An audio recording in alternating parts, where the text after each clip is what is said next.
దేశం ఎటు పోతుందని జాతి ఏమవుతుందని దేశం ఎటు పోతుందని జాతి ఏమవుతుందని కలత పడితే ఫలితమేమి సోదరా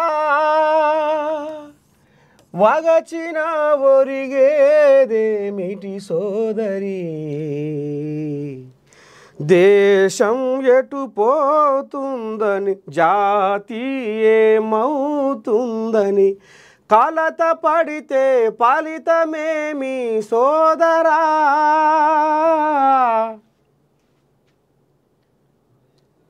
భారతదేశం తలకాయ కాశ్మీరు ఇవాళ అన్నవో రామచంద్ర అనే కాడికి వచ్చింది కథ.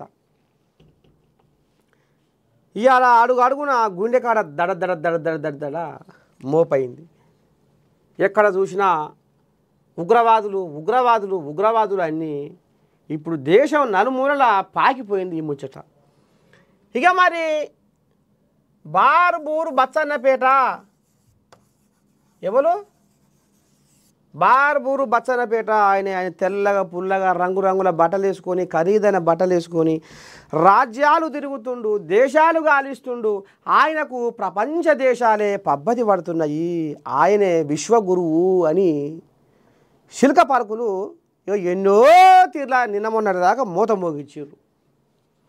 ఇండియాను భారతదేశ గెట్టును దాకే మొగోడు ఉన్నాడా ప్రపంచంలో? భారతదేశం సరిహద్దును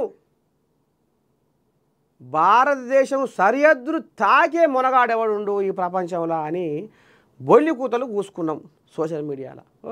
తెంపే లేదనుకోరాదు. మరి ఇవాళ ఎట్లా జరిగే? ఇవాళ కాశ్మీర్లో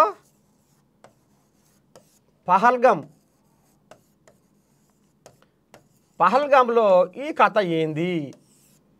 ఇవాళ వేల మంది పర్యాటకులు సందర్శించే బైసరన్ లోయ, పహల్గాం బైసరన్ లోయలో ఇవాళ ఉగ్రవాదులు ఎట్లా జొరవాడే? మరి భద్రత ఏమైపోయింది? ఇక్కడ మరి వేల మంది ఇక్కడ పర్యాటకులు ఈ ప్రదేశానికి వచ్చి కండ్ల సర్వ చేసుకొని పోతారు. ఇక్కడ ఈ స్వచ్ఛమైన మచ్చలేని చల్లనైన పిల్లగాలులకు అలవాటైన వాళ్ళు ఎంతోమంది పర్యాటకులు వచ్చి ఇక్కడ చూసి ఇక్కడ జర్రంత ఆనందం పొందిపోతారు. ఇదంతా చూసి ఇదవుతారు అనేది మరి అందరికీ అనుకునే ముచ్చటే. మరి ప్రభుత్వము ఎందుకు జబల్ జారేసింది? భద్రత విషయంలో ప్రభుత్వము ఎందుకు వెనకాడిగేసింది? మరి ఎట్లా? ఒక్కరు కాదు, ఇద్దరు కాదు, 28 మంది పటా పటా పటా పటా పటా పటా పటా పటా బుడపోరగాళ్ళు దసరా పండుగ నాడు లక్ష్యం బాంబులు పేల్చినట్టే పేల్చేసారు. పిట్టెలోలే రాలిపోయారు. నీది ఏ మతము, నీది ఏ కులము అని జేబులల్లా వాళ్ళ ఐడి కార్డులను కూడా చూసి వీడు ఎవడు ఏంది ఏం కథ అని కూడా మనసులో పెట్టుకొని చంపి చెప్పుకోపో మీ మోడీకి అని బెదిరించి గాడి దాకా వచ్చిందంటే మరి మోడీ ఏం చేస్తున్నట్టు? మోడీకి ప్రపంచ దేశాల ప్రతినిధులు, అధ్యక్షులు, ప్రెసిడెంట్లు మరి పబ్బది పడుతుర్రు. మోడీ పోతుంటే అన్ని దేశాల అధ్యక్షులు లేచి నిలబడుతుర్రు అనే విలువ పచార పలుకుబడి ఉన్న మోడీ మరి ఇవాళ ఎందుకు ఇంత దిగజారిపోయిన వ్యవహారం జరిగింది అనేది ఇవాళ యావత్ భారతదేశము ఇలా తలదించుకోవాల్సిన పరిస్థితి వచ్చింది. ఇక ఈ దొర ఈయన ఒంటి మీద బట్టలకు లక్షల కొద్దిగా విలువ చేసే బట్టలు వేసుకుంటందుకేం పశలు ఉంటాయి. కానీ ఇవాళ దేశాన్ని కాపాడాలి, నా దేశం కోసం నేను ఏమైనా చేస్తా అనే మరి వీర జవాన్లు అయితే ఎవరైతే ఉన్నారో ఈ వీర జవాన్లకు ఒక్కొక్కరికి ఈయన చేసిన వ్యవహారం ఏందయ్యా అంటే ఇదో ప్రాంతం.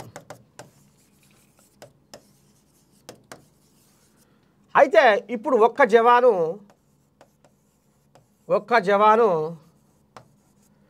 ఈ రెండు చూసుకోవాలి, ఈ రెండు ప్రాంతాలను కావాలి కాయాలి. ఈ 2 ప్రాంతాలకు వెళ్ళి ఎవరు వస్తారు ఎవరు పోతున్నారు ఏంది ఏం కథ అన్నట్టుగా ఇది కావాలి ఒక జవానే. అంటే నేను మీకు ఉదాహరణ చెప్తున్నా.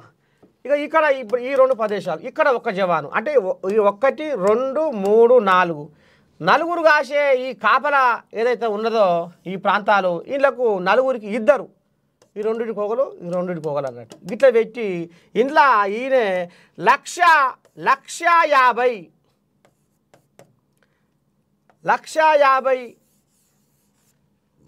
జవాన్లను లేకుండా అంటే ఏట 3 ఏళ్ల సంధి ఆ రిక్రూట్మెంట్లను చేయకుండా చిన్నగా దాన్ని అడుగు పట్టించిండు.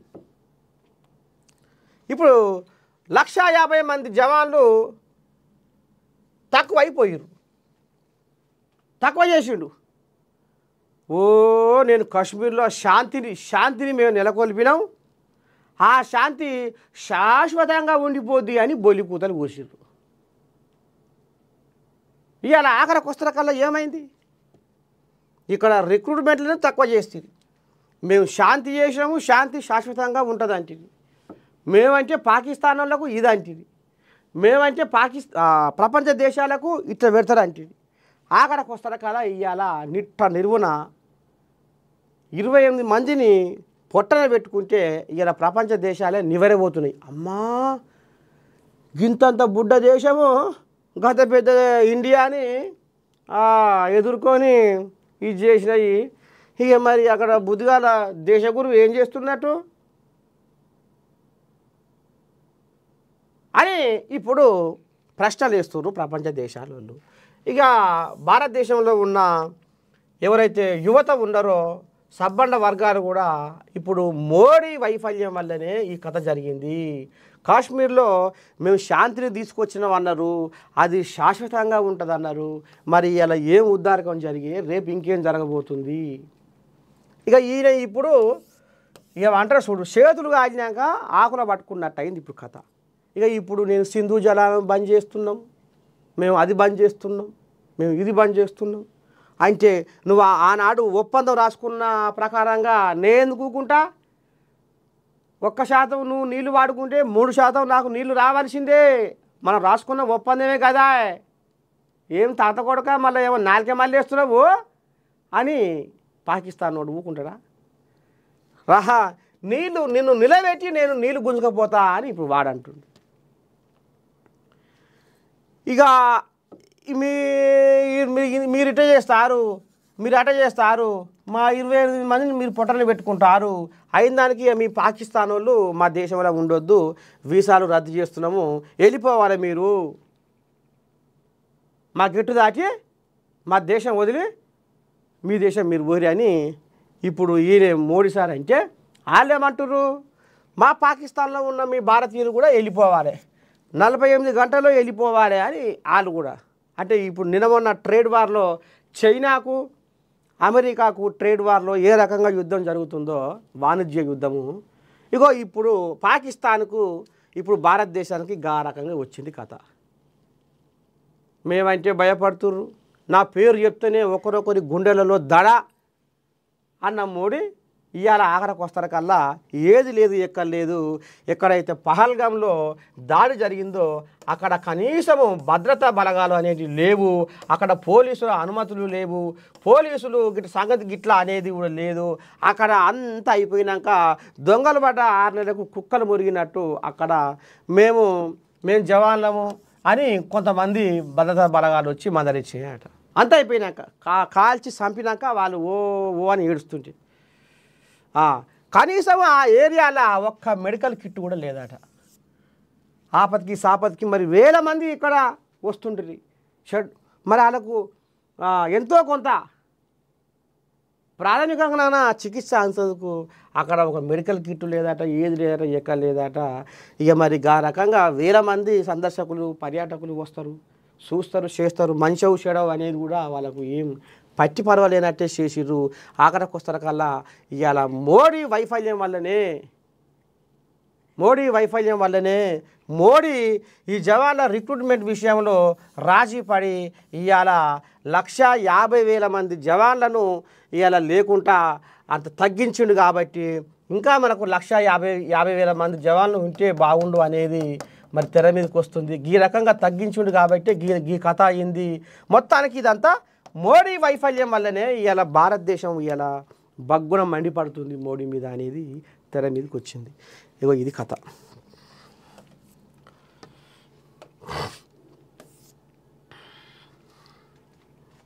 ఎటువైపు లైవ్లోకి వచ్చి రావాలన్నా మరి దాని ఉన్నాయంత ఏమైనా పెడుతుర్రా?